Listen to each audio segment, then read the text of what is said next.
Hello future doctors. उम्मीद है आपका बहुत अच्छा पेपर हुआ होगा और आपकी तैयारी बहुत अच्छी चल रही होगी। आप थोड़ी सी और हिम्मत करिए और थोड़ी मेहनत करिए। आप एग्ज़ाम पास आने वाला है और कोई भी पेपर छोड़िए नहीं, टेस्ट नहीं छोड़ना है। जैसा आपको पता है बच्चों कि आज हम लोग लेकर आए हैं नीट के पेपर का कंप्लीट सॉल्यूशन। और आपको मालूम है कि न्यू लाइट जिस स्लोगन पर है और जिस मुहिम पर है, हम लोगों का एक ही मकसद है, वो है अब पढ़ने का अधिकार सबको और डॉक्टर बनने का अधिकार भी सबको। बच्चों ये सपना है आपका और जिसको हमें दिला के रहना। फर्स्ट क्वेश्चन आज के नीट के पेपर का है। पहला सवाल बेटा ये कहते हैं कि correct order of relative value of electrical conductivity of sigma of different type of solid. आपको मालूम है सबसे बढ़िया कंडक्टर होगा वो आपका है कंडक्टर, जिसकी कंडक्टिविटी सबसे ज़्यादा होगी, मतलब मेटल आ जाएगा यहाँ पर। और उससे कम हो जाएगी कंडक्टिविटी आपकी सेमी कंडक्टर की, और उससे कम हो जाएगी कंडक्टिविटी आपकी बेटा, और वो होती है हमारी इंसुलेटर की। तो सबसे कम कंडक्टिविटी है इंसुलेटर और सबसे ज़्यादा आपकी है कंडक्टिविटी मेटल की। तो मेरे बच्चे राइट आंसर जो हमारा आएगा सेकंड वाला, देखिए इसमें पहले मेटल दिया है, फिर सेमीकंडक्टर दिया है, फिर कंडक्टर दिया है। एनसीईआरटी में दूसरे पेज पर इसकी कुछ वैल्यूज लिखी हुई हैं, इनको करने की जरूरत नहीं है याद। वैल्यू पर नहीं कोई क्वेश्चन पूछा गया 38 ईयर में, लेकिन हाँ कंपैरेटिवली इनको लर्न कर लीजिएगा। क्वेश्चन नंबर आ जाइएगा सेकेंड नंबर पे। If energy of photon of sodium light equal to the band gap of semiconductor then minimum energy required. अगर सोडियम लाइट की जो एनर्जी है ये आपकी एनर्जी बैंड गैप के बराबर है, तो इतनी एनर्जी तो चाहिए हमें भेजने के लिए। तो आप इसी को कैलकुलेट कर लीजिए, 12,400 और डिवाइडेड बाई निकाल दीजिए, और ये आ रहा है 5800। मैंने एंगस्ट्रॉम में बदल दिया। तो इसकी वैल्यू कितनी आ जाएगी बच्चों, इसको कट करेंगे और 2 0 कैंसिल हो जाएगा, और आप यहां पर इसको 124 12 4 है ना, और डिवाइडेड बाई 58 कर देंगे तो बेटा 2.1 कोई ऑप्शन आ रहा है थर्ड वाला। तो 2.1 इसका राइट ऑप्शन बेटा आएगा और क्वेश्चन का आंसर आ जाएगा थर्ड। क्वेश्चन नंबर 2 में मिनिमम एनर्जी बात पूछी गई है। वैसे तो आपको मालूम है इससे ज्यादा एनर्जी भी हो जाएगी तब भी इलेक्ट्रॉन हमारा ट्रांसफर हो जाएगा वैलेंस बैंड से कंडक्शन बैंड में। क्वेश्चन नंबर आ जाते हैं बच्चों हम लोग थर्ड नंबर पे। At equilibrium condition the rate of generation of electron hole pair, rate of generation of electron hole pair in germanium crystal. तो जो जर्मेनियम क्रिस्टल है उसमें इक्विलिब्रियम कंडीशन पर हमारे पास equal to the rate of recombination of electron and hole pair. Actually वो ये कहना चाहते हैं साम्यावस्था पर, इक्विलिब्रियम कंडीशन पर जिस रेट से आपका जनरेशन ऑफ इलेक्ट्रॉन, जैसे गर्म करेंगे तो इलेक्ट्रॉन हमारे क्या हो जाएंगे, फ्री होकर कंडक्शन बैंड में जाएंगे और वहां पर हमारे पास क्या बनेंगे, वैलेंस बैंड में होल। तो उन्होंने बताया कि is equal to the rate of recombination of electron and hole. तो जहां पे आपका इलेक्ट्रॉन होल बनाकर गया है वहां पर भी तो हमारे इलेक्ट्रॉन की शिफ्टिंग हो जाएगी, तो रेट बराबर होता है। तो राइट आंसर आ जाएगा थर्ड। क्वेश्चन नंबर आ जाते हैं पीएन जंक्शन डायोड जो हमारा कनेक्टेड है, सर्किट में दिखाया गया है, और इसमें बैटरी का ईएमएफ दिया हुआ है 5.5, एक्सटर्नल रेजिस्टेंस 4.8 दिया है, barrier potential in the diode दिया गया है 0.7। तो इसका 0.7 माइनस कर दीजिए तो वीआर आ जाएगा।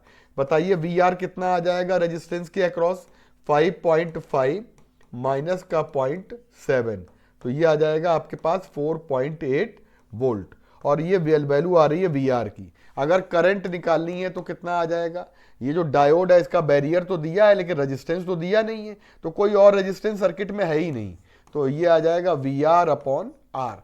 वीआर कितना है बच्चे, 5.5 माइनस 4.8, डायरेक्ट लग दो, नीचे आ जाएगा 4.8 और 10 की पावर आ जाएगी प्लस का 3, तो ये कैंसिल हो गया, तो ये आ जाएगा 1 मिली एम्पियर, ऊपर जाएगा -3, तो 1 मिली एम्पियर हमारी वैल्यू ऑफ करंट आ रही है। और इस कंडीशन में यहाँ पर हम लोग कभी कभी क्या होता है, इस वाले डायोड का रेजिस्टेंस भी दे देते हैं, जब इसका रेजिस्टेंस दे देते हैं तो सीरीज में उसको हम कनेक्ट भी कर लेंगे। फिलहाल इसका आंसर हमारा चौथे वाले का आंसर आ जाएगा थर्ड वाला।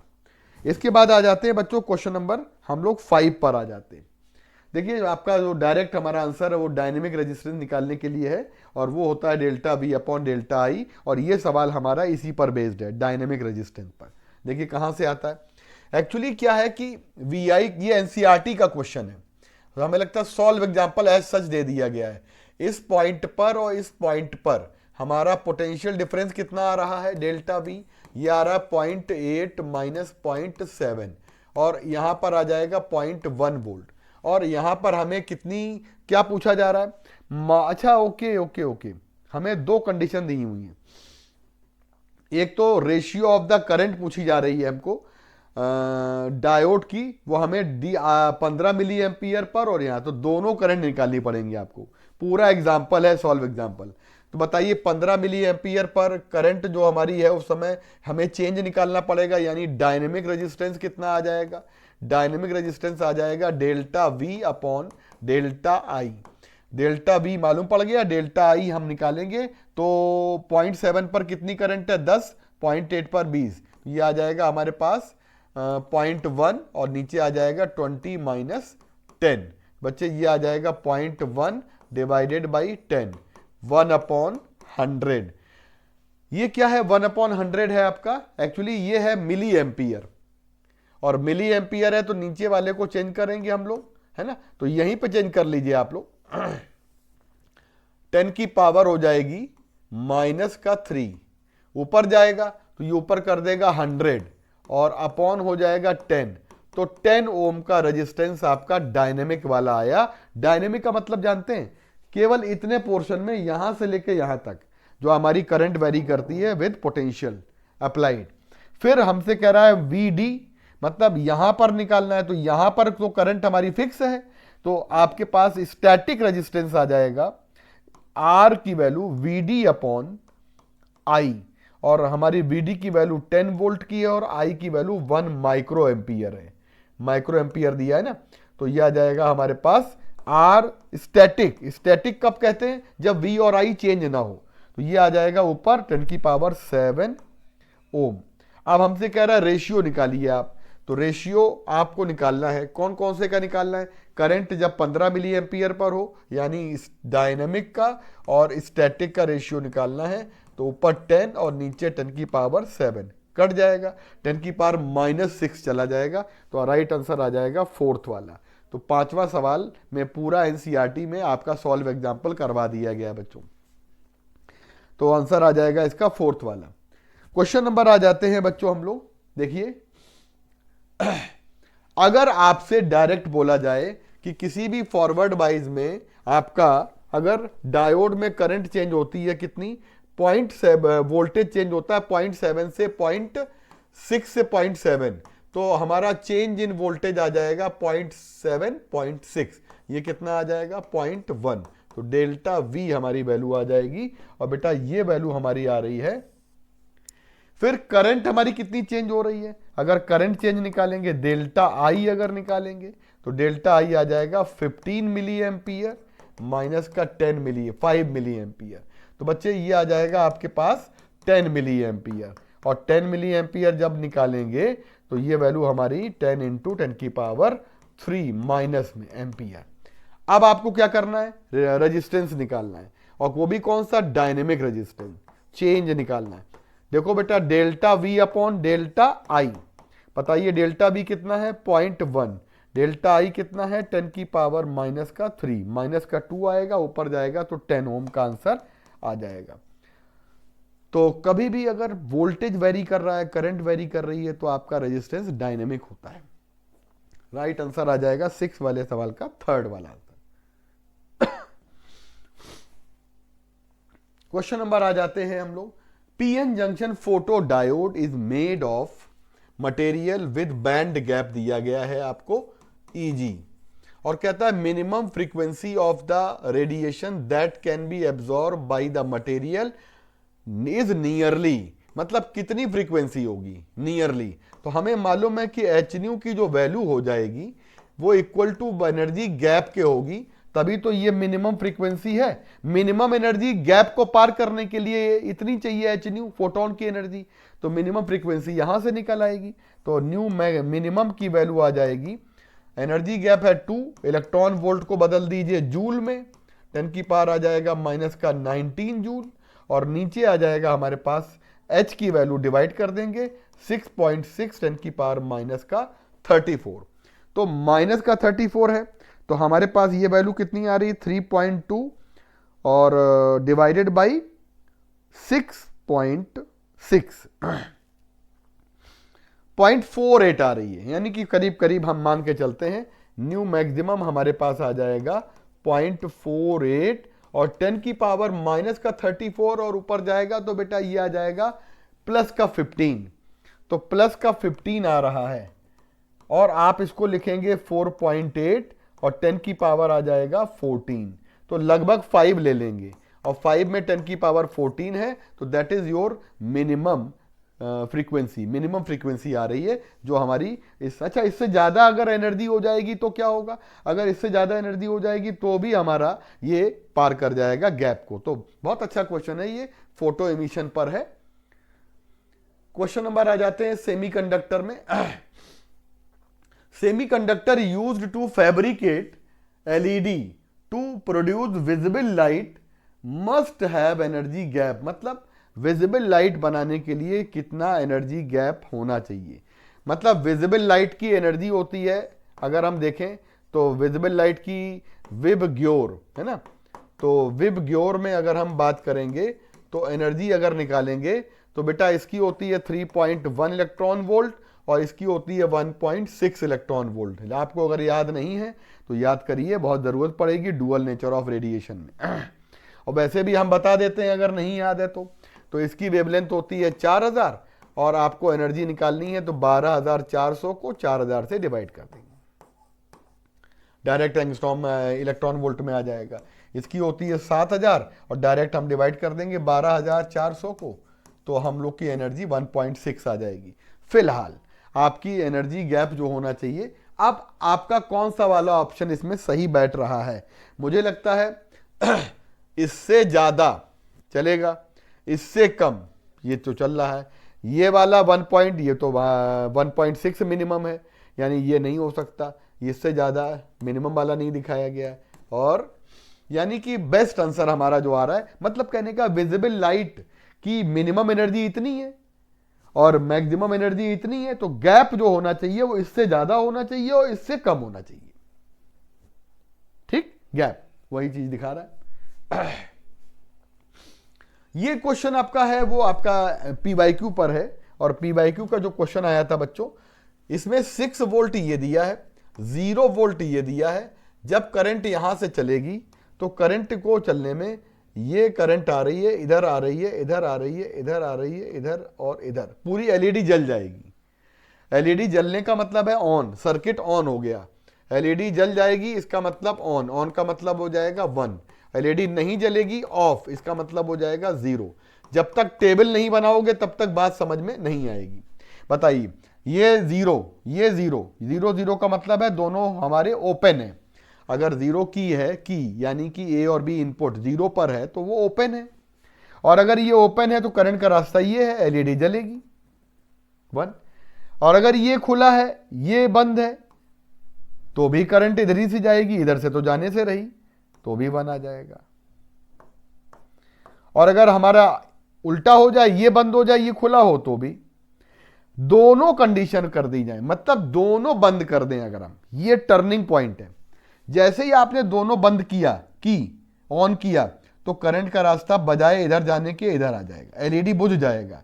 क्यों? क्योंकि ये कंडक्टिंग वायर है विदाउट रेजिस्टेंस। करंट हमेशा उस रास्ते को प्रेफर करेगी जिस रास्ते पे कोई रेजिस्टेंस नहीं आता है या कम से कम आता है। 1 1 पे क्या मिलेगा?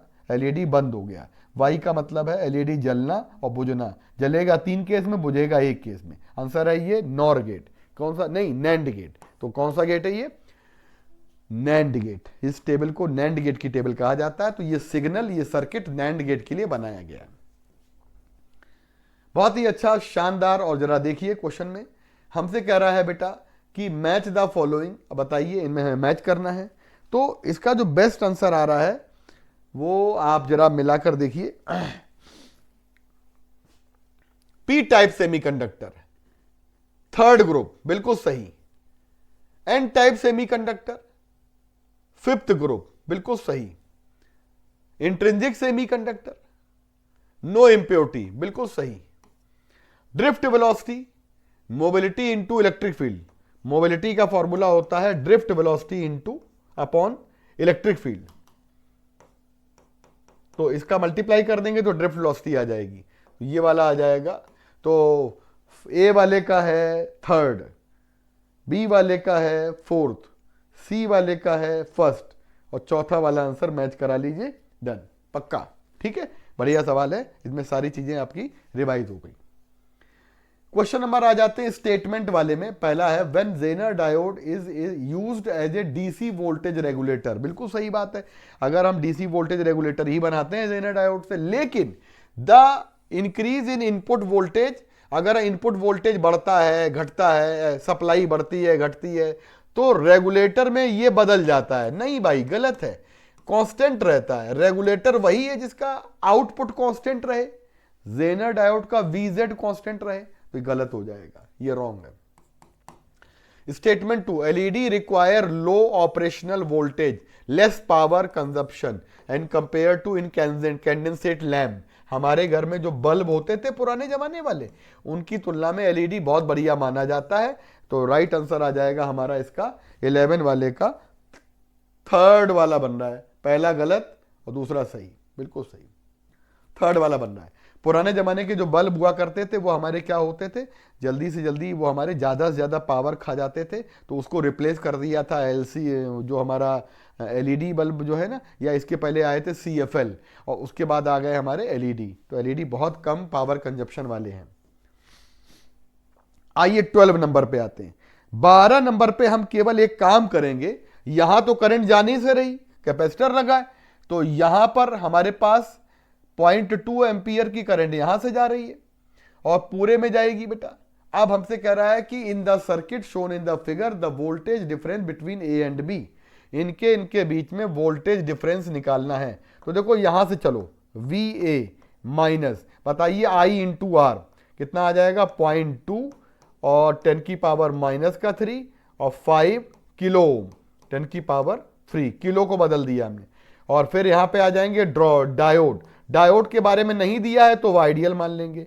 माइनस का आ जाएगा पॉइंट, देखो बेटा 0.2 यहां पर भी आएगा और मल्टीप्लाइड आ जाएगा 5 किलो, तो 10 की पावर माइनस 3 और 5 किलो, 5 10 की पावर 3। तो बच्चों देखो मेरी बात सुनो ध्यान से, फिर से इधर लिख लिया हमने, आई आर यहां पे ड्रॉप होना है, आई आर, और आई आर यहां पे ड्रॉप होना है, तब हमें मिलेगा वीबी, है ना, माइनस का आएगा वीबी और बराबर आ जाएगा 0। तो वीए माइनस वीबी कितना आ जाएगा, वीए माइनस वीबी निकालेंगे हम लोग, तो वो आ जाएगा हमारे पास ये वैल्यू और ये वैल्यू। बोलिए डायोड क्या है हमारा, आइडियल है कि नहीं। डायोड का पोटेंशियल ड्रॉप दिया हुआ है 0.3, बताइए कितना आ जाएगा। ये देखिए पूरा लिख लेते हैं दोबारा से, वीए माइनस का ये और ये कट गया, 5 2 जा 10, 1 वोल्ट, डायोड का है पॉइंट का 3 वोल्ट, और बेटा ये फिर से आएगा 1 वोल्ट माइनस का VB इक्वल टू 0। पूरा पोटेंशियल ड्रॉप निकालना है, तो माइनस 1.3 उधर जाएगा।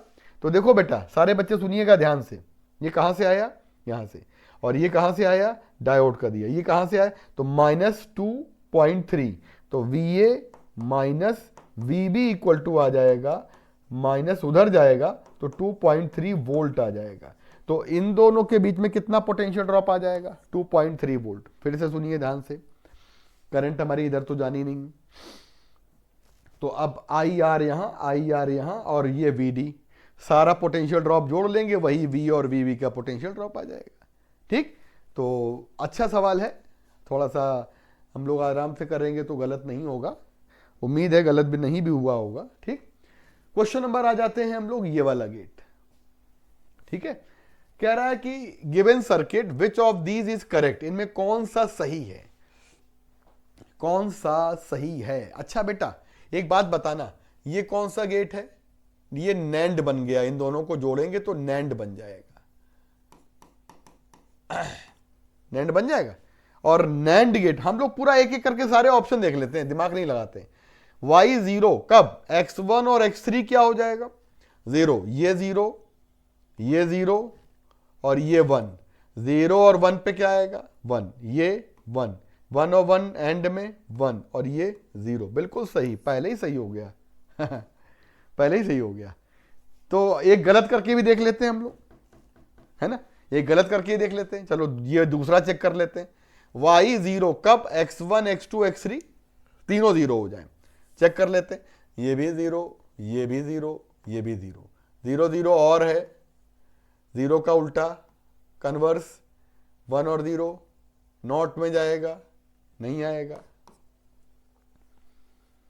हिट एंड ट्रायल मेथड कहलाता है। और बढ़िया से इस तरह के मेथड को आराम से करिए और कोई सवाल गलत नहीं होगा, पक्की पक्की बात है। आइए बच्चों आते हैं क्वेश्चन नंबर 14 पे। सेमीकंडक्टर में अगर हम बात करते हैं तो टोटल करंट का 1/5 पार्ट कौन ले जाता है, होल। अच्छा, होल करंट, टोटल करंट का रिमेनिंग करंट इलेक्ट्रॉन की है, रिमेनिंग करंट आ जाएगी 4/5, इक्वेशन 1, इक्वेशन 2। डिवाइड कर देंगे इन दोनों को, आई ई ऊपर कर दीजिए, नहीं ऐसे ही कर दीजिए, आई एच और आई ई कर दीजिए, कितना आ जाएगा 5 कट जाएगा। बेटा आई एच का मतलब क्या होता है, N H E A V H, और आई ई का मतलब N E V E equal to 1/4। क्या कैंसिल हो रहा है बच्चों, आराम से समझिएगा। हमें निकालना क्या है, इसको उधर ले गए तो वी एच इधर और वी ई इधर, 4 इधर, और ये आ जाएगा हमारे पास एन ई अपॉन एन एच।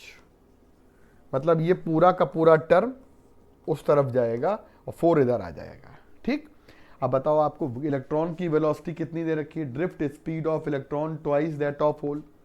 यानी क्या दे रखा है, इलेक्ट्रॉन की वेलोसिटी होल से तो 1/2 आ जाएगा हमारे पास वी एच। तो ऐसा कर देते हैं, रख देते हैं यहाँ पे, बताइए V H upon V E कितना हो जाएगा 1/2, यहाँ रख दीजिए 1/2, तो 4 आ जाएगा, 1/2 आ जाएगा, और ये आ जाएगा एन ई अपॉन एन एच। मेरे बच्चे यहाँ पर करना क्या है आपको, ये और ये कैंसिल हो गया, 2:1 आंसर आ गया। ये रेशियो हमारा बढ़िया सवाल है, एन ई अपॉन एन एच का रेशियो आ जाएगा 2, करेक्ट आंसर आ जाएगा। तो बढ़िया से है, अच्छा सवाल है, नयापन है इसमें। ठीक, क्वेश्चन नंबर आ जाते हैं हम लोग। LED is constructed by PN junction diode और बैंड गैप कितना दे रखा है, और कह रहा है वेवलेंथ ऑफ लाइट इमिटेड बताओ। सीधा सीधा फंडा, hc/λ equal to band gap 12400 divided by lambda angstrom में, ये बैंड गैप के बराबर आ जाएगा। ठीक, वेवलेंथ निकालनी है मीटर में, नैनोमीटर में, जो उसमें भी आंसर आ जाए, है ना। तो ये आ जाएगा 12400 डिवाइडेड बाई बैंड गैप 1.9, और ये वैल्यू आ रही है हमारी लैम्डा की। जो भी डिवाइड करेंगे तो मोटा मोटा हम इसको अगर मान लेते हैं बेटा 12400 डिवाइडेड बाई ले लेते हैं 1.9, तो 65626 आ रहा है, 6526, और वो आ रहा है एंगस्ट्रॉम में, और ये लैम्डा की वैल्यू है। बेटा जो हमारा यहाँ पर राइट आंसर बनेगा वो बनेगा लगभग नैनोमीटर में जाएंगे, अप्रॉक्स जब नैनोमीटर में जाएंगे तो हमारा राइट आंसर आ जाएगा। तो कौन सा वाला आंसर आ जाएगा, 15 का आंसर आ जाएगा 2 वाला। अब आ जाते हैं बच्चों क्वेश्चन नंबर 16 पे। Which of the following is not a semiconductor. भाई वाह, क्या बात है, ये सब हमारे सेमीकंडक्टर नहीं है। कॉपर है, कंडक्टर है भाई, है ना, हाँ कॉपर है, कंडक्टर है, और गैलियम, आर्सेनिक और फास्फोरस, ये कहां से सेमीकंडक्टर है ना? गैलियम, फास्फोरस, आर्सेनिक, ये तो सेमीकंडक्टर है नहीं। इनमें से कौन सेमीकंडक्टर, देख लेते हैं क्वेश्चन कौन सा है। Which one of the following is not a semiconductor. Semiconductor तो फोर्थ ग्रुप वाला ही होगा, है ना? तो इसका राइट आंसर जो हमारा बच्चों आएगा तो वो आएगा हमारा कॉपर। लेकिन यहाँ पर हम आपको एक बात बता दें कि कौन सेमीकंडक्टर मटेरियल, तो दरअसल ये वाला जो ऑप्शन है ये होना ही नहीं चाहिए। अगर ये वाला ऑप्शन नहीं होगा तो काम बन जाएगा। तीन ही ऑप्शन तो हैं, है? चौथा ऑप्शन आता तो नहीं है। लेकिन सही चीज हमारी जो है बेटा वो हमारी क्या है, पहला वाला ऑप्शन है, वो मेटल है। बाकी दोनों हमारे सिलिकॉन और जर्मेनियम सेमीकंडक्टर है। क्वेश्चन नंबर हम आ जाते हैं 17 नंबर पे। 17 नंबर पे एक एक करके अगर चेक कर लेते हैं तो बहुत अच्छा रहता है। हमें मालूम है यहाँ पर ए, बी और वाई निकालना है। ये जीरो, ये जीरो, जो लिए दिया वही चेक करते हैं। तो जीरो ये है बेटा और जीरो ये है, तो जीरो के बाद ये 1 आ जाएगा और ये आ जाएगा 1 और ये आ जाएगा 0 और बेटा ये आ जाएगा 0। तो कितना आ जाएगा, 0 और 0 और 1 और 0 आ जाएगा। ये सही है। मतलब हम आपको चेक करने का तरीका बता दें तो आपके दिमाग में सही चीज आ जानी चाहिए, है ना? तो एक और हम चेक कर लेते हैं, मान लीजिए ये वाला भी चेक कर लेते हैं, 0 1, ठीक।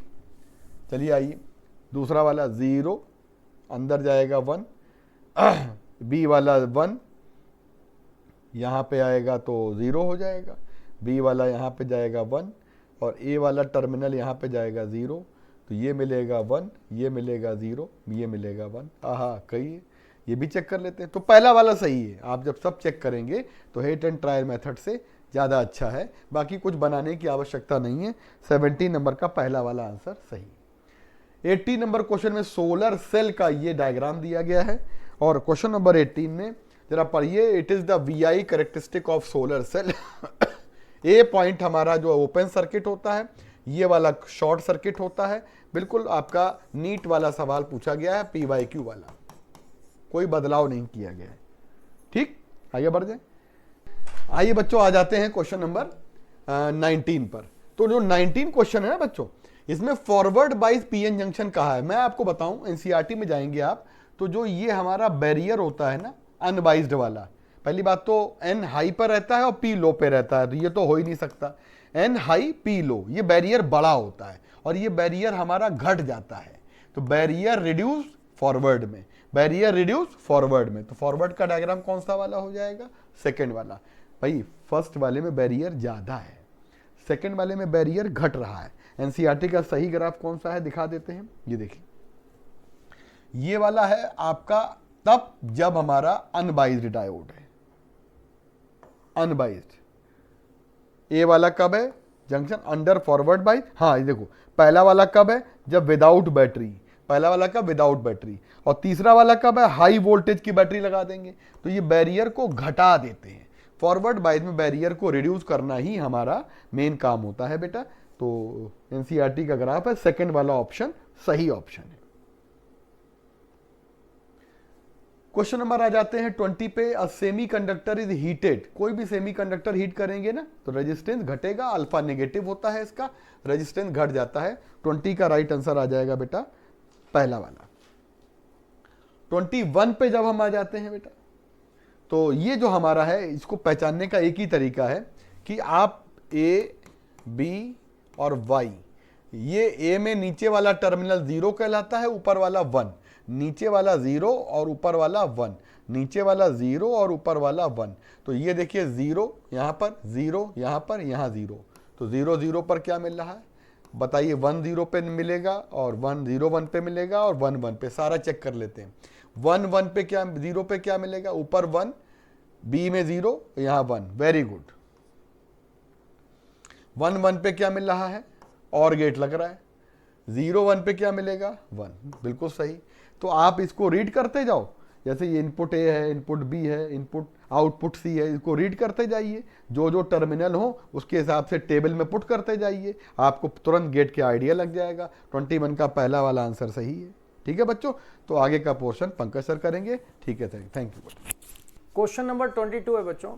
Electric potential inside charge spherical ball is given by 5ar² plus b, where r is distance from center a b constant, then charge density inside ball। यहां बच्चों चार्ज डेंसिटी निकालनी है। तो चार्ज डेंसिटी क्या होगा, बॉल के अंदर हमें चार्ज डेंसिटी निकालनी है। दूसरी बात ये पोटेंशियल गिवन है जिसको 5 से रिप्रेजेंट किया गया है। तो सबसे पहले तो यहां इलेक्ट्रिक फील्ड निकालो। तो इलेक्ट्रिक फील्ड होगा -dv/dr। तो इलेक्ट्रिक फील्ड यहां पे डिफरेंशिएशन करो, r का -2ar आ जाएगा। अब इलेक्ट्रिक फील्ड यहां पर पूरी जगह पे यानी कि सेंटर से लेके सरफेस तक बाहर भी है। तो इसका मतलब जो चार्ज डेंसिटी होगी वो वॉल्यूम चार्ज डेंसिटी होगी। और वॉल्यूम चार्ज डेंसिटी क्या होता है बच्चों, Q upon volume, charge upon volume. तो वॉल्यूम तो स्फीयर का हमें मालूम है क्योंकि ये रेडियस होगा यार, तो वॉल्यूम 4/3πr³ हो जाएगा। अब इसके अंदर हमें चार्ज निकालना है। तो इसके अंदर का चार्ज कैसे निकलता है, उससे गॉस लॉ लगा दो, phi net is equal to Q/ε0। तो उसके लिए फाई मालूम होना चाहिए। फाई फ्लक्स होता है EA cos थीटा। अब यहां पर इलेक्ट्रिक फील्ड रेडियली आउटवर्ड हो जाएगा। तो इस पॉइंट पर इलेक्ट्रिक फील्ड की डायरेक्शन इधर है और यहां पर हम एरिया वेक्टर ड्रॉ करेंगे, वो भी इधर ही आएगा। तो इनके बीच का एंगल हो गया θ0 पैरेलल। किसी भी पॉइंट पर देखोगे तो फील्ड रेडियली आउटवर्ड होगा और हर जगह एरिया वेक्टर और फील्ड सेम डायरेक्शन में होंगे। तो θ0 हो गया, इलेक्ट्रिक फील्ड हो गया -2ar और एरिया इसका हो गया 4πr²। तो अब फाई नेट निकल आया। अब निकाल दो Q नेट। तो गॉस लॉ से क्या होता है, Q is equal to ε0 phi net. तो यहां पे ε0 हो जाएगा 4 2 जा 8 ε0 ar³ पाई। ये Q नेट निकल आया। अब ये निकाल दो volume charge density. So volume charge density आ जाएगा चार्ज अपॉन वॉल्यूम। चार्ज हो जाएगा -8 ε0 ar³ पाई अपॉन वॉल्यूम हो जाएगा 4/3 πr³। पाई पाई कैंसिल हो गया, 4 2 जा 8 हो गया, r³ कैंसिल हो गया और 4 2 जा 8, 3 ऊपर जाएगा, 3 2 जा 6 -6 ε0 ये आंसर आ जाएगा -6 ε0a। तो ये एक्चुअली में यहां पर पाई नहीं होगा, ये पाई यहां पर गलती से आ गया, तुम्हारे पेपर में सही है। तो आंसर आ जाएगा, क्योंकि पाई तो कैंसिल हो रहा है, तो ये आंसर आ गया -6 ε0a। तो फोर्थ ऑप्शन इसका राइट ऑप्शन बच्चों मिलेगा। नेक्स्ट क्वेश्चन देखते हैं। ये देखो electric field formula 63 number page पे दिया, इससे गॉस लॉ से। नेक्स्ट है the electric field in certain region given by E is equal to 5I - 3J। The potential difference VB - VA between point AB having coordinates 4 0 3 and 10 3 0 respectively. तो potential difference बच्चों क्या होता है, delta V minus E.dr होता है ना। अब dr कैसे निकालोगे, E की वैल्यू तो ये हो गई 5I - 3J डॉट। अब dr कर दो फाइनल माइनस इनिशियल, तो 10 - 4 करेंगे तो ये 6I आ जाएगा। 3 - 0 करेंगे तो +3J हो जाएगा और 0 - 3 करेंगे तो -3K होगा। जैसे डिस्प्लेसमेंट निकालते हैं ना फाइनल माइनस इनिशियल, वैसे dr निकलेगा। तो अब यहाँ देखो I.I1 हो जाएगा और 6 पंचे 30 30 हो जाएगा, J और J -9 हो जाएगा। तो -21 किलो वोल्ट देखना है ना। तो यहां पर ये -21 वोल्टेज आ जाएगा, -21 वोल्टेज। ये इलेक्ट्रिक फील्ड का यूनिट यहां पे देखो नहीं लिखा हुआ है।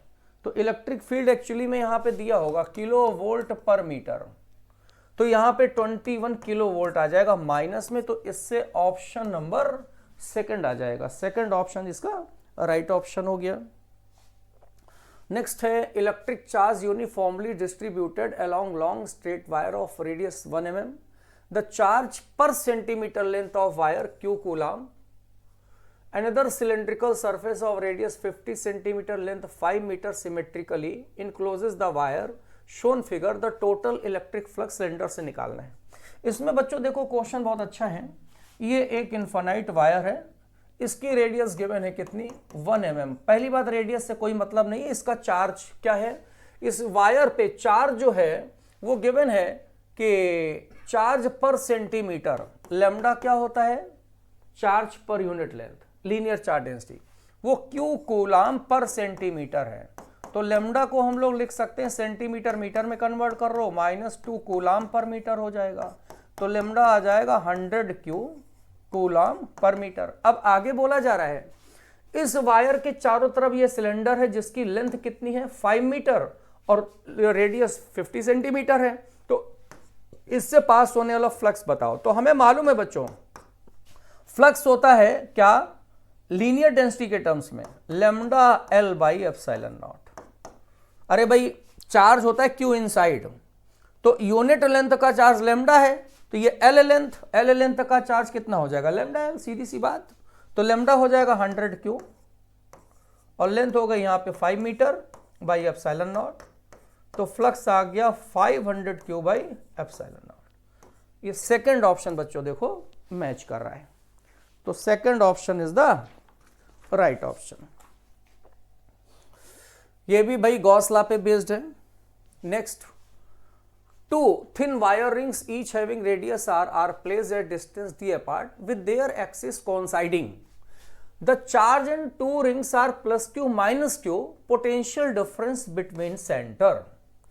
तो बच्चों यहां पर 2 रिंग हैं, एक ये रिंग है और एक ये रिंग है, दोनों का ये सेंटर हो गया।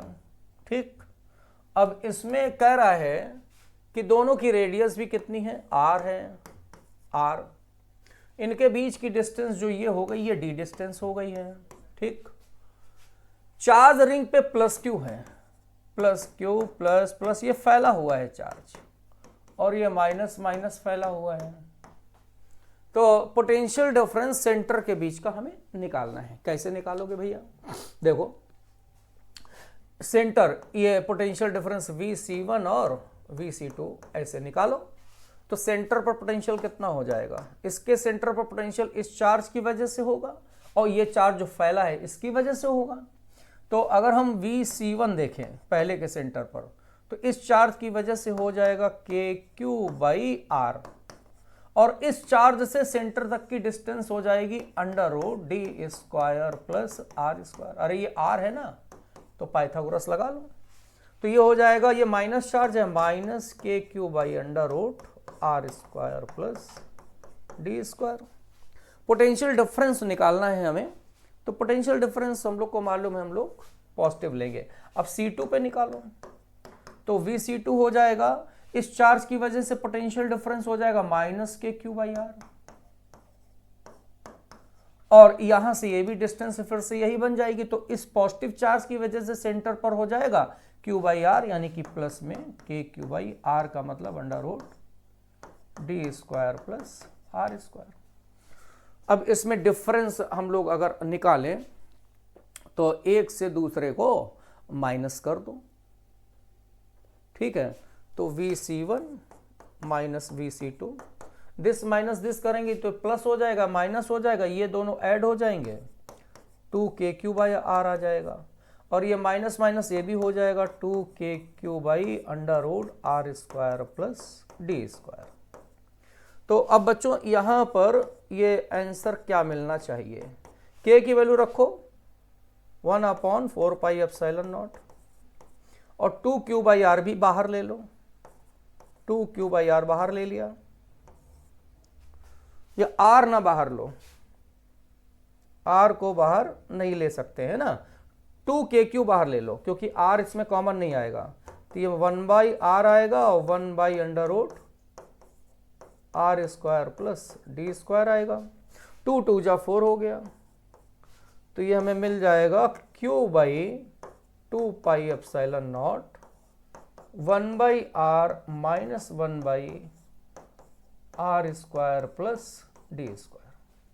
तो ये ऑप्शन फोर्थ देखो आंसर मैच कर रहा है बच्चों, तो इसका फोर्थ ऑप्शन आ गया। ये देखो ये एनसीईआरटी के पेज 56 पे इसी तरह का ये फॉर्मूला दिया हुआ है। कह रहा है electric potential inside conducting sphere. Conducting sphere के अंदर बच्चों पोटेंशियल क्या होता है? अगर ये कंडक्टर है तो कंडक्टर पे चार्ज बाहर फैला होता है और उसके अंदर पोटेंशियल सेंटर से सरफेस तक कांस्टेंट बना रहता है। पोटेंशियल क्या होता है हर जगह? कांस्टेंट। तो सेंटर से सरफेस तक पोटेंशियल हमेशा कांस्टेंट होता है और पोटेंशियल जो भी अंदर किसी पॉइंट पर होगा वो सरफेस के पोटेंशियल के इक्वल ही होगा बच्चों। नेक्स्ट है work done in moving positive charge on equipotential surface. अगर कोई इक्विपोटेंशियल सरफेस पर किसी चार्ज को मूव कराया जाए तो वर्क डन क्या होगा? सपोज दैट ये ए पॉइंट है, ये बी पॉइंट है। अब इक्विपोटेंशियल सरफेस है तो वी और वी बराबर हो जाएगा। अब किसी चार्ज को मान लो हम ए से बी तक ला रहे हैं तो वर्क डन का फार्मूला होता है क्यू डेल्टा बी यानी कि V B minus V A. अब ए और बी का पोटेंशियल तो सेम है, इक्विपोटेंशियल सरफेस है, पोटेंशियल सेम हो गया, जीरो हो गया, तो ये जीरो आंसर आ जाएगा। ये ऑप्शन नंबर थर्ड ऑप्शन आ गया बच्चों। Next, as shown in figure charges plus Q minus Q placed at vertices B and C of isosceles triangle the potential at vertex. तो देखो भाई ये प्लस क्यू चार्ज रखा है, माइनस क्यू रखा है, ठीक है, और यहां पर ये डिस्टेंस सेम है। अगर यहां से निकालेंगे अंडर, ये ए और बी है तो अंडर रूट ए स्क्वायर बी स्क्वायर निकलेगा और ये भी क्या निकलेगा? अंडर रूट ए स्क्वायर प्लस बी स्क्वायर। अब ए पर पोटेंशियल निकालना है तो ये पॉजिटिव चार्ज है, डिस्टेंस सेम है, तो इसका जो पोटेंशियल होगा वो पॉजिटिव मिलेगा और इसका जो पोटेंशियल होगा वो इतना ही निगेटिव मिलेगा। अब निगेटिव और पॉजिटिव मिलके क्या होगा? जीरो, तो आंसर जीरो आ गया। अरे भाई प्लस और माइनस चार्ज है, डिस्टेंस सेम है ना, तो जितना इसका पोटेंशियल पॉजिटिव होगा उसका इतना निगेटिव होगा, आंसर जीरो आ गया ऐड होकर के। ये इक्विपोटेंशियल सरफेस वाला दिया है पेज नंबर 54 पे। अब है ए charge Q micro coulomb placed at the centre of Q the flux coming out from three phase will be. ये मान लो कोई क्यूब है,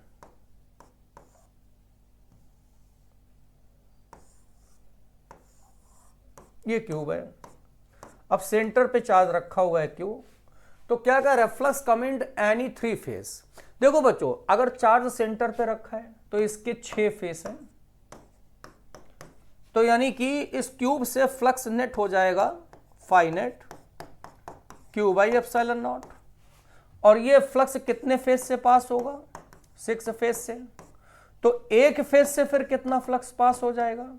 तो सिंगल फेस से फ्लक्स हो जाएगा Q by 6 epsilon not.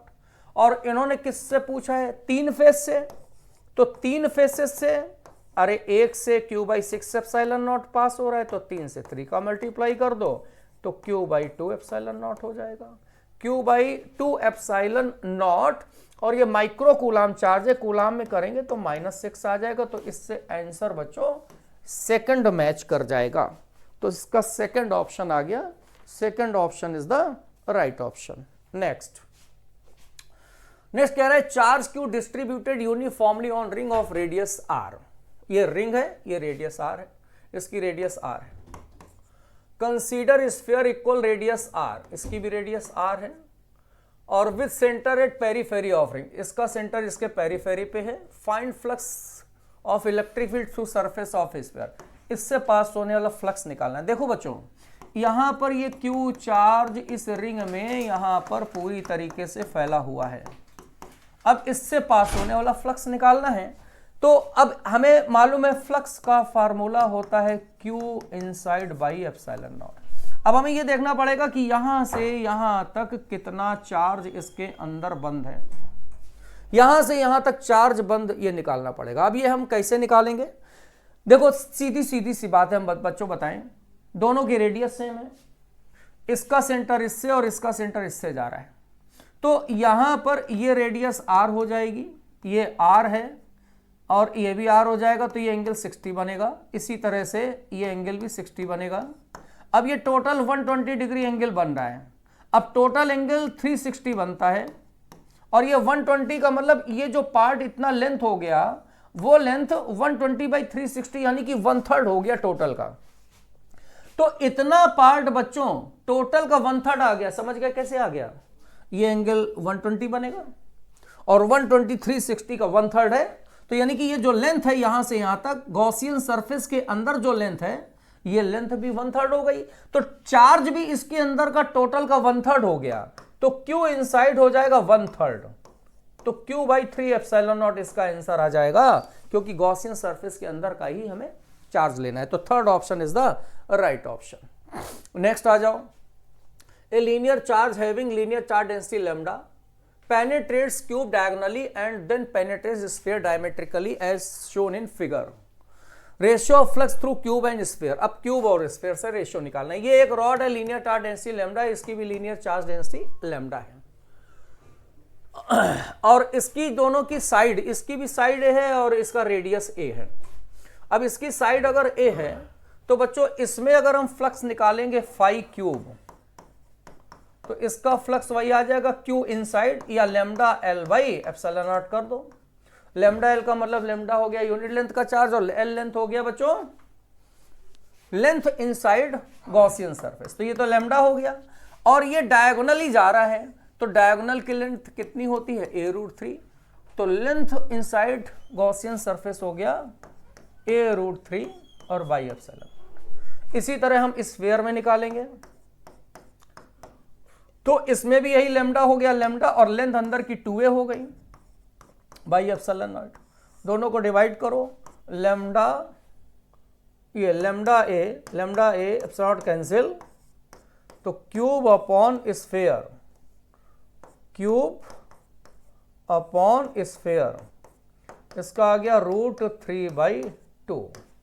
Third option बच्चों मैच कर रहा है, 31st का थर्ड ऑप्शन आ गया। नेक्स्ट देखो, an electric field 1000 volt per metre applied electric dipole at angle 45, the value of electric dipole में 10⁻29 कूलम मीटर।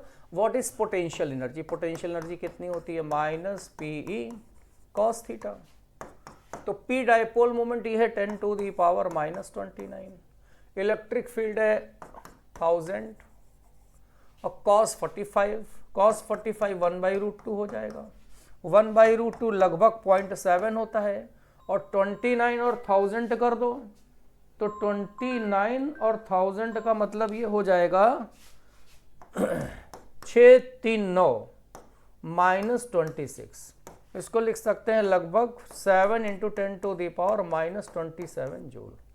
तो इसका आंसर 4th आ जाएगा। ठीक है, ये PYQ का क्वेश्चन है बच्चों, देखो सब लिखा रहता है कहाँ पर क्वेश्चन कहाँ से मॉडिफाई करके बनाया गया है, तो ये सब इसमें लिखा रहता है बच्चों। नेक्स्ट आ जाओ। A positive charge moved from low to high potential, तो electric potential energy. Low to high potential का मतलब क्या हो गया? देखो जैसे इलेक्ट्रिक फील्ड की डायरेक्शन ये है, तो यहाँ पे हायर पोटेंशियल लोअर होता है। हम लोगों ने पढ़ा ना, इलेक्ट्रिक फील्ड की डायरेक्शन जाने पर पोटेंशियल कम होता चला जाता है। तो अब पॉजिटिव चार्ज जा रहा है लो से हाई, यानी कि पॉजिटिव चार्ज प्लस Q इधर से जा रहा है, लो से हाई जा रहा है, तो पोटेंशियल एनर्जी बतानी है। अब देखो पॉजिटिव चार्ज इधर जाएगा तो इस पर फील्ड का फोर्स किधर लगेगा? पॉजिटिव चार्ज है तो फोर्स इधर लगेगा। अब बच्चों जब फोर्स इधर लगेगा तो इसको अगर हमें इधर ले जाना है तो इस फोर्स के अगेंस्ट में इधर ले जाने में वर्क करना पड़ेगा, और अगर हमें वर्क करना पड़ेगा तो वर्क करने का मतलब क्या हुआ? हमारे पोटेंशियल एनर्जी इंक्रीज करेगी। तो इसमें आंसर आ जाएगा पहला, first option is the right option. Next है, due to charge inside cube electric field 100 √xi EY0 Z0 the charge inside cube. मतलब यहां पर ये जो इलेक्ट्रिक फील्ड है बच्चों ये है 100 √x, आई कैप मतलब x डायरेक्शन में वेरिएबल फील्ड है। अब इसके अंदर चार्ज निकालना है तो इसमें भी गॉस लगाना पड़ेगा। फार्मूला क्या होता है? फ्लक्स Q/ε0, यानी कि फ्लक्स निकालना पड़ेगा। अब नेट फ्लक्स कैसे निकालेंगे? फ्लक्स इससे पास होगा, इससे और इससे, 1-2 से पास होगा फ्लक्स, क्योंकि बाकी में इलेक्ट्रिक फील्ड इधर है, इसका एरिया वेक्टर ऊपर जाएगा, θ 90 में फ्लक्स 0 बन जाएगा। तो इसमें इधर भी थीटा, सामने नीचे वाले में भी थीटा 90, तो फ्लक्स 0 हो जाएगा। जो सामने वाला है इसमें एरिया वेक्टर आगे जाएगा जेड एक्सिस में, इलेक्ट्रिक फील्ड इधर है थीटा 90, इसका फ्लक्स 0 हो जाएगा। तो फ्लक्स केवल 1 2 से पास होगा। इसका एरिया वेक्टर इधर ड्रॉ करेंगे, इलेक्ट्रिक फील्ड भी इतनी है तो थीटा हो जाएगा 0। तो पहले से फ्लक्स आएगा φ1 is equal to E A cos 0। Electric field है 100 अंडर रूट एक्स, और इस ये क्यूब है, साइड 1 मीटर है, तो एरिया हो जाएगा 1 स्क्वायर 1 हो जाएगा। और बच्चों देखो यहां से यहां तक, चूंकि ये वाला फेस यहां पे रखा हुआ है तो ये 1 मीटर है, भी 1 मीटर है, यहां से यहां तक x बराबर 2 हो जाएगा, तो x की जगह हमें 2 लिखना पड़ेगा। तो φ1 तो ये आ गया। अब सेकंड का फ्लक्स निकालो, तो इसमें एरिया वेक्टर इधर जाएगा, फील्ड उधर है, तो थीटा पाई बनेगा। तो φ2 निकलेगा ई ए कॉस पाई 1 हो जाएगा। इलेक्ट्रिक फील्ड है 100 अंडर रूट एक्स, और एरिया 1 स्क्वायर 1 हो जाएगा कॉस पाई माइनस 1, और यहां से यहां तक x की वैल्यू 1 हो जाएगी, क्योंकि 1 गिवन है ना भाई। चक्कर इलेक्ट्रिक फील्ड वेरिएबल है, तो जैसे जैसे x बढ़ेगा इलेक्ट्रिक फील्ड बढ़ेगा, और x 0 रखे तो ओरिजिन पर फील्ड 0 होगा। तो यहां ये सरफेस 1 मीटर पे, तो x 1 रखेंगे तो इलेक्ट्रिक फील्ड x बराबर 1 रखने पर ये निकल आएगा, और यहां पर हमने यहां से यहां तक 2 मीटर रखने पर ये निकला था, और ये माइनस है तो ये हो जाएगा -100। अब नेट फ्लक्स निकालो, तो नेट फ्लक्स इन दोनों को ऐड कर दो, तो ये 100 √2 है, और ये -100 है। 100 बाहर कर दो, √2 की वैल्यू 1.4 होती है, -1 0.4 हो जाएगा, 0.4 इंटू 100 40 आ जाएगा। तो अब क्यू नेट क्या होता है भाई? फ्लक्स गॉस लॉ से फाई नेट होता है क्यू नेट या Q inside by epsilon naught. तो क्यू नेट आ जाएगा epsilon naught into phi net epsilon naught, और नेट फ्लक्स यहां पे 40 हो गया, तो 40 एप्सिलॉन नॉट दिख रहा है first option. First option is the right option. ये देखो ये E डॉट डी एनसीईआरटी के पेज 22 पे फ्लक्स का यही फार्मूला हम लोगों ने अप्लाई किया है।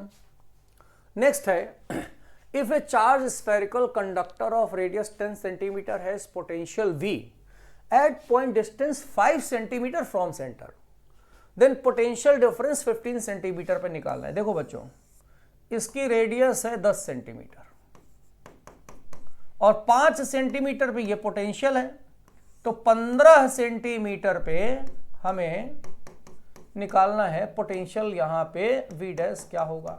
अब ध्यान दो बच्चों, अभी पीछे ऐसा क्वेश्चन था कि कंडक्टर में जो पोटेंशियल अंदर होता है वही सरफेस पर होता है, तो यहां 5 सेंटीमीटर पर जो पोटेंशियल है यहां सरफेस पर भी वही पोटेंशियल है, और पोटेंशियल का फॉर्मूला होता है KQ/R। तो ये हो जाएगा V1/V2 R2/R1। तो V1 सरफेस पर V हो गया, V2 V डैश बाहर निकालना है भाई, Q चार्ज तो कांस्टेंट है KQ।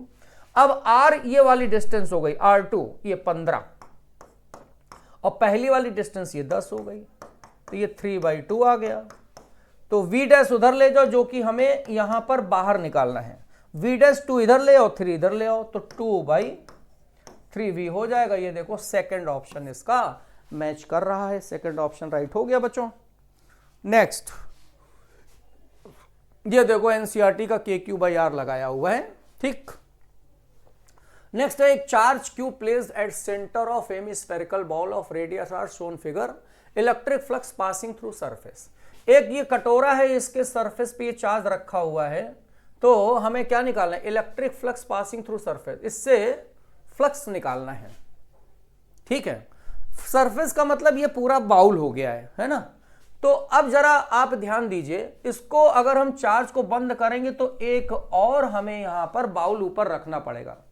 भाई देखो, अगर गॉस लगाना है तो चार्ज को बंद होना चाहिए। अब इस चार्ज का आधा फ्लक्स इसमें जाएगा आधा इसमें जाएगा, तो हमें इस वाले सरफेस से पूछा जा रहा है, गिवन वाले से, तो गिवन सरफेस से हो जाएगा चार्ज का फ्लक्स आधा उधर आधा इधर, तो Q हो जाएगा Q/2 एप्सिलॉन नॉट, यानी कि Q/2 एप्सिलॉन नॉट, ये आंसर आ जाएगा। भाई ये ऊपर वाला तो हमने कंसीडर किया है, उसका आंसर नहीं बताना है, हमें आंसर नीचे वाले को बताना है। तो चार्ज दो पार्ट में शेयर हो गया, है ना। तो आंसर आ गया ये Q/2 epsilon not, second option. ये गॉस लॉ लगाया गया यही। अब देखो ये है, ये तो एनसीईआरटी बुक का क्वेश्चन है बच्चों, ये एक्चुअली में एनसीईआरटी की एक्सरसाइज का क्वेश्चन है। A point charge 10 microcoulomb is distance 5 cm directly above the center of surface of side 10 cm shown in figure. The find magnitude electric flux through the surface. ये एक यहाँ पे 5 centimetre की distance पे 10 microcoulomb का ये charge रखा गया है और ये 5 सेंटीमीटर है, साइड स्क्वायर की 10 सेंटीमीटर, तो इससे फ्लक्स निकालना है। तो अब इसको बंद करो। इसको कैसे बंद करेंगे? इसको हम क्यूब बना करके बंद कर पाएंगे बच्चों। देखो जैसे क्या हुआ कि ये वाला सरफेस ये वाला हो गया, है ना, इसमें 10 ये दिया है और ये भी 10 दिया है। अब यहां सेंटर से, यहां डिस्टेंस से यहां पे ये चार्ज रख दिया गया, तो चार्ज सेंटर पर आ जाएगा। अब एक सरफेस से पास होने वाला फ्लक्स निकालना है। अभी ऐसा क्वेश्चन पीछे आया था। पूरे क्यूब से पास होने वाला फ्लक्स हो जाएगा Q/ε0। क्यूब का मतलब कितने फेस हो गए? 6 फेस। तो यहां तो ये एक ही फेस दिया ना नीचे वाला, तो एक सिंगल फेस से कितना हो जाएगा? Q/6ε0। तो चार्ज है 10 माइक्रोकूलम, माइक्रो को चेंज कर लो -6 एप्सिलॉन 8.85 10⁻⁻12 हो जाएगा। तो ये कितना आएगा? 10 और ये लगभग आ जाएगा 6 पंचे 30, 6 8 48, 8 3 11, 6 8 48, 40। ये कितना आएगा? 6 पंचे 30 हो गया, थी यहाँ पे 0 आ जाएगा, ठीक है। और इसके बाद 3 हो जाएगा, 6 8 48, यहाँ पे 5 53 लगभग आएगा, 53.1 ऐसे कुछ आ जाएगा। और ये दोबारा ऊपर ले जाएंगे तो ये हो जाएगा +6। अब इसमें ऐसा करो 10 इसमें ले लो, तो ये 100 हो गया और 53.1 इंटू 10 की पावर कितना हो जाएगा? अच्छा 6 है ना, यहाँ पे 6 जाएगा, इससे ले लेंगे तो यहाँ पर 5 बचेगा। अब देखो 100/50 अगर होता तो 2 बार जाता। अब 50 से थोड़ा ज्यादा 53 है, तो 2 से थोड़ा कम हो जाएगा, लगभग यही आ जाएगा 1.8 इंटू 10⁻5 यूनिट। तो इससे ऑप्शन नंबर बच्चों सेकंड मैच कर रहा है। ये हमने बोला ना एनसीईआरटी का बुक का एक्सरसाइज का क्वेश्चन है। ये पीवाईक्यू में भी आया है और एनसीईआरटी का पुराना क्वेश्चन भी है, ठीक है। एनसीईआरटी में ओल्ड और न्यू बुकलेट में दोनों में क्वेश्चन दिया है और पीवाईक्यू में भी है। An infinite line charge produces field 9 newton per coulomb at distance of 2 metre, find linear charge density. तो हमें मालूम है बच्चों, जब इनफाइनाइट लाइन चार्ज होता है तो उसका फॉर्मूला होता है λ/2πε0 इंटू r। तो इलेक्ट्रिक फील्ड यहां पर गिवन है 9 इंटू 10⁻4, लैम्डा निकालना है और 1/2πε0 की वैल्यू कितनी होती है? 18 इंटू 10⁹ λ/r। डिस्टेंस है 2 मीटर, तो 2 9 जा हो जाएगा, 9 9 कैंसिल हो जाएगा, लैम्डा आ जाएगा 4 और -9, तो कितना हो जाएगा? 10⁻⁻5। तो यहां पे कर दो, ऐसा करो 10 का डिवाइड और 10 का मल्टीप्लाई, तो ये अभी आएगा कूलम पर मीटर। तो ये आ जाएगा 10 ऊपर ले जाओ तो 10 माइक्रोकूलम, मतलब इसमें ऐसे कर लो लैम्डा 10, ये ऊपर ले जाओ -6 कूलम पर मीटर, या ये हो जाएगा 10 माइक्रोकूलम पर मीटर। इसका आंसर थर्ड आ जाएगा। Third option is the right option. Next, an electric dipole is placed along x-axis at origin at point P is at distance of 20 cm from origin such that OP makes angle π/3 with x-axis. If electric field P makes an angle theta with x-axis, the value of theta. इसको बच्चों देखो यहां पर बताते हैं।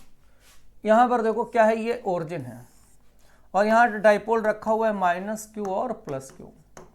तो अब इसके मिड पॉइंट से एक यहां पर पॉइंट P है, ठीक है, ये एंगल कुछ मान लो। तो अब यहां पर जो फील्ड है, ये फील्ड वो x डायरेक्शन से कितना एंगल बनाता है? ये थीटा एंगल बनाता है, ये तो बोला गया।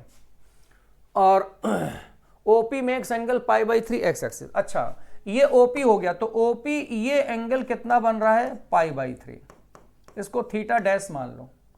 तो हमें ये एंगल थीटा निकालना है। अब देखो बच्चों, इसमें हम लोगों ने फंडामेंटल क्या पढ़ा है कि जहां पर ये फील्ड है वो इस लाइन से अल्फा एंगल बनाता है, तो ये हो गया ट्राइंगल बना, और ट्राइंगल के जो बाहर का एंगल होता है वो सामने वाले एंगल के सम के बराबर होता है। तो सामने का एंगल ये पाई बाई 3 हो गया और ये वाला प्लस अल्फा हो गया। अब अल्फा निकालना है, तो ये जैसे थीटा डैश एंगल बना, तो हमें मालूम है एक formula tan alpha is equal to होता है हाफ tan थीटा डैश, और tan theta dash pi by 3 हो गया। tan पाई बाई 3 कितना हो गया, 60 √3/2 हो गया।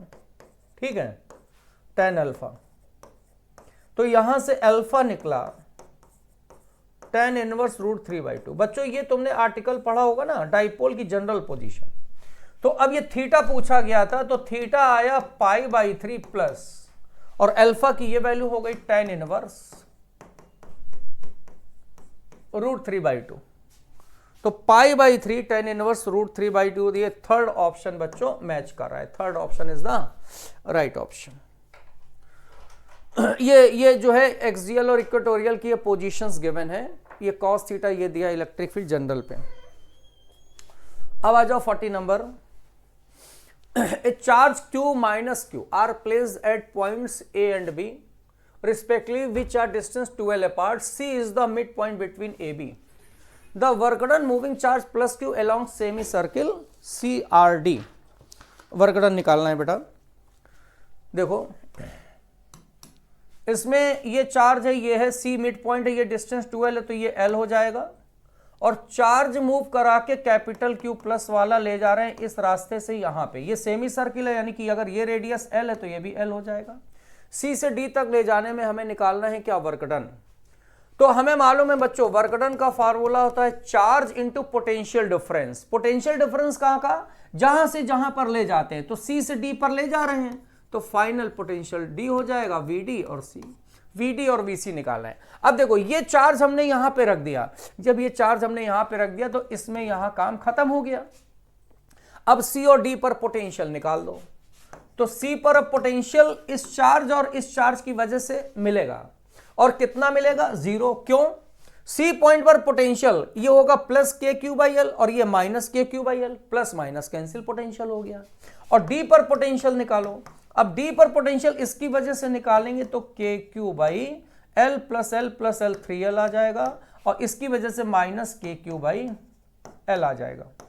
KQ/L 1/3 माइनस 1, 3 उधर गया, -2/3, -2/3 K की जगह 1/4 पाई एप्सिलॉन नॉट, और Q/L 2 2 जा 4, 2 3 जा 6, -1/6 पाई एप्सिलॉन नॉट Q/L, ये आया। अब ये वैल्यू यहां रखो तो वर्क डन आ जाएगा। क्यों, VD की वैल्यू आ गई ये -Q/6 pi epsilon not L। तो वर्क डन कौन सा मैच कर रहा है, माइनस में QQ/6 pi epsilon not L। ये थर्ड ऑप्शन देखो मैच कर रहा है। Third option is the right option. KQ/L यही फॉर्मूला हम लोगों ने यूज किया है। इसके बाद assertion reason, electric potential energy are different quantities. बिल्कुल सही है, अलग अलग है, इलेक्ट्रिक पोटेंशियल एनर्जी अलग अलग है। For system positive test charge point charge electric potential energy electric potential के बराबर, ये बिल्कुल गलत है। पोटेंशियल एनर्जी पोटेंशियल के बराबर नहीं होती है, तो वो ट्रू, ये फॉल्स। तो कौन सा हो जाएगा, असर्शन ट्रू और reason is false. Third option आ गया, ठीक। Next, a uniform electric field pointing in positive x direction exist in region, let A be origin, B point on x axis, x is equal to +1 centimeter and C point on y axis, y is equal to +1. Then potential at points A, B, C. तो बच्चों diagram बनाया जाए जरा इसका। ये x axis है, ये origin है, और ये y एक्सिस है। क्या बोला गया, uniform electric field pointing X axis, इधर फील्ड है भाई, और जहां से फील्ड चलता है वहां हायर पोटेंशियल होता है, और जिधर जाता है उधर लोअर होता चला जाता है पोटेंशियल। ए ओरिजिन है, अच्छा ए को ओरिजिन बोला गया, ठीक है। बी है x1, बी पॉइंट यहां पर है 1 सेंटीमीटर पे एक्स एक्सिस पे, और सी है y एक्सिस पे 1 सेंटीमीटर, सी यहां पर है 1 सेंटीमीटर पे यहां पे। तो पोटेंशियल ए बी सी में बताइए। देखो अब ए और सी पॉइंट यहां इलेक्ट्रिक फील्ड की सेम पॉइंट पर है, तो ए और सी का पोटेंशियल सेम होगा। हमने क्या बोला, जैसे जैसे आगे बढ़ेंगे पोटेंशियल कम होगा, तो ए और बी तो एक ही जगह पर है ना, तो पोटेंशियल सेम, आगे बढ़ने पर बी का पोटेंशियल कम हो जाएगा, तो ये ज्यादा होगा, बी भी कम हो जाएगा। अब मैच कराओ कौन सा ज्यादा है, ए का बी से ज्यादा है, हमें तो ये दिख रहा है, ए का बी से कम है, गलत है, ए का बी से ज्यादा है, तो ए का बी से ज्यादा है, ये दिख रहा है, बी का कम है सी से, तो बी का सी से का, और ए का सी से ज्यादा है, तो ए का सी से ज्यादा है, इसका मतलब क्या हुआ, ए का सी से ज्यादा तो है नहीं भाई, ए का और सी का बराबर है ना, ए और सी का बराबर है, ठीक है। तो ऑप्शन कौन सा हो सकता है, ए का बी से ज्यादा है, सेकंड ऑप्शन मैच कर सकता है, ठीक है भाई। देखो यहां से तुम देख लो, ए का पोटेंशियल क्या होगा, यहां पर हायर है, तो ए का पोटेंशियल बी से ज्यादा हो सकता है बच्चों। तो ऑप्शन नंबर कौन सा आ गया, सेकंड ऑप्शन ही मैच कर सकता है, यहां पे मैच करेगा मतलब, है ना। Next, 2 point PQ are maintained at potential of 10 volt and -4 volt respectively with the work done moving 100 electron PQ। ये P पॉइंट है और ये Q पॉइंट है, तो पोटेंशियल यहां 10 वोल्ट है, -4 वोल्ट है, वर्क डन निकालना है, W बराबर क्या होता है, Q delta V, delta V का मतलब फाइनल माइनस इनिशियल, और चार्ज एनी हो जाएगा, इलेक्ट्रॉन 100 है ना, तो इलेक्ट्रॉन पे नेगेटिव चार्ज होता है, तो एन में एन हो गया 100, ई हो गया 1.6 10 टू दी पावर -19 इंटू -14 हो गया, तो ये 17 हो जाएगा, 14 और इंटू 1.6 करो 2.24, आंसर आ जाएगा 10 की पावर -16 जूल। बस सॉल्व कर लो, इसका आंसर 4 तुम्हें मैच हो जाएगा बच्चों, 4 answer is the right option. Next, an electric dipole consists of 2 opposite charges 2 × 10⁻⁶ coulomb each separated by distance 3 cm is placed in electric field of 2 × 10⁵ Newton per coulomb। the maximum torque, तो maximum torque होता है PE, sign 91 हो जाएगा, P हो जाएगा Q × L × E हो जाएगा, तो चार्ज है यहाँ पे 2 × 10 की पावर -6, लेंथ है 3 सेंटीमीटर, 3 × 10⁻², और इलेक्ट्रिक फील्ड है 2 × 10 की पावर 5, तो 2 2 जा 4, 4 3 12, 6 2 8 -3, 12 × 10 to the power -3 newton metre, ये सेकंड ऑप्शन आ गया। ये टॉर्क का ये फॉर्मूला है, इसी से लिया गया एनसीईआरटी में, ये है Q1, Q2, Q3, Q4, -Q5, Q6 are point charges located at points shown figure as is spherical Gaussian surface radius are which of following true according to Gauss law। देखो बच्चों, गॉस लॉ में क्या होता है, जो flux होता है, ये E dot D A flux ही है, तो जो फ्लक्स होता है E dot D A flux, वो अभी हमने पढ़ा क्या होता है, Q inside by epsilon naught. तो यहां पर बच्चों हमें क्या निकालना है, इनसाइड चार्ज, बस देख लो, जो चार्ज बाहर होते हैं उनका कोई भी फ्लक्स प्रोड्यूस नहीं होता, तो इनसाइड में Q1 Q2 Q3 है, तो Q1 + Q2 + Q3 by epsilon not. Answer कौन सा मैच कर रहा है, सेकंड ऑप्शन मैच कर रहा है, वो 2 है और बाहर वाले चार्ज का यूज नहीं होता है, तो second option is the right option. Okay बच्चों, थैंक यू, मिलते हैं नेक्स्ट सेशन पे।